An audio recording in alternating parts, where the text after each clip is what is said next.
नमस्ते दोस्तों। मुंशी प्रेमचंद की कहानी अंधेर। साठे में नागपंचमी के दिन सभी जवान लड़कों ने अलग अलग रंगों की कुश्ती के कपड़े सिलवाए। ढोल नगाड़े बज रहे थे क्योंकि कुश्ती का मुकाबला होने वाला था। महिलाएं आंगन को गोबर से लीप कर गीत गाती हुई नाग देवता को पूजने के लिए कटोरी में दूध लेकर जा रही थी। साठे की तरह ही पाठे वाले दोनों गंगा किनारे बसे हुए थे। दोनों ही गांव के बीच हमेशा से ही मुकाबले होते रहते थे।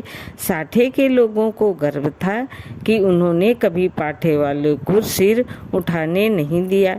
ठीक इसी तरह पाठे वाले को इस बात का घमंड था कि उन्होंने कभी साठे वाले को किसी मुकाबले में जीतने नहीं दिया। पाठे वाले लोग हमेशा ये गाना गाते थे, साठे वाले हैं कायर, पाठे वाले हैं और हमेशा रहेंगे सरदार।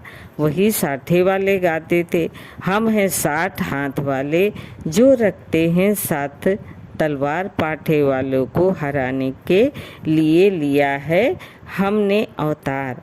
आपस के इस मुकाबले को साठे और पाठे के बच्चे अपने खून में ही लेकर पैदा होते थे। आपसी मुकाबलों को दर्शाने का सबसे अच्छा मौका नाग पंचमी का ही होता था।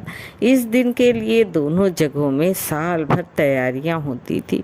दोनों गांव के जाबाज कुश्ती के लिए अखाड़े पर उतरते थे।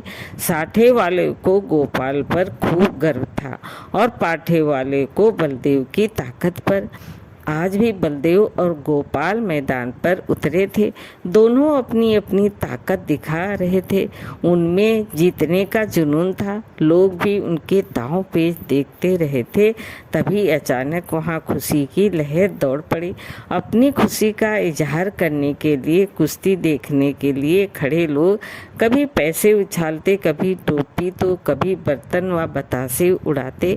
वहां मौजूद लोगों ने गोपाल को गोद में उठा लिया और जश्न मनाने लगे। बलदेव और उसके जीतने की आस रखने वाले लोग मन ही मन निराश हो गए। रात के 10 बजे का समय था। हल्की बिजली चमक रही थी, बारिश पड़ रही थी और पूरी तरह अंधेरा था। सिर्फ वहां अब मेढकों की ही आवाज आ रही थी। अंधेरा इतना गहरा था कि साठे की झोपड़ियां भी नजर नहीं आ रही थी। गांव से थोड़ी दूरी पर खेत थे जहां फसल लहलहा रहे थे। वहां जंगली जानवरों की आवाज ही आती थी। इसके अलावा कोई दूसरी आवाज आती तो रोंगटे खड़े हो जाते थे। उस अंधेरे में आग की लपटें ही सहारा होती थी। उस लहलाते खेत की रखवाली करने का जिम्मा हर रात को किसी न किसी का होता था। अब किसानों का गांव था तो खेती बाड़ी की चिंता तो करना तो बनता था। इस रात खेती की देखरेख करने का जिम्मा गोपाल का ही था। चारों तरफ काली अंधेरी रात थी। वो खेतों के आसपास ही था, लेकिन नींद बहुत तेज आ रही थी। वो किसी तरह से अपनी नींद को भगाने की कोशिश कर रहा था। इसी कोशिश में कुछ देर बाद गोपाल हल्की आवाज में गाने लगा। तभी गोपाल को पाँव की आहट सुनाई दी। कान लगाकर गोपाल इन आहटों को सुनने लगा और अब उसकी नींद भी गायब हो गई थी। वो डंडा हाथ में लेकर इधर उधर देख रहा था। तभी उसके सिर पर किसी ने जोर से लाठी मार दी। वो नीचे गिरा और रात भर वहीं बेहोश पड़ा रहा। बेहोशी की हालत में ही उस पर कई बार वार किए गए। उस पर वार करने वालों को लगा कि वो मर गया, लेकिन ऐसा नहीं था। हमला करने वाले पाठे के ही लोग थे, जिन्होंने अंधेरे में अपनी हार का इस तरह से बदला लिया था। गोपाल ना तो पढ़ा लिखा था और न ही तेज दिमाग वाला। बस उसका शरीर 6 फुट का था और आवाज काफी भारी।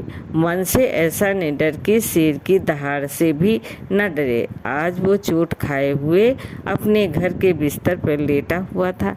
रात को हुई इस तरह की वारदात की वजह से गांव में पुलिस पहुंच गई।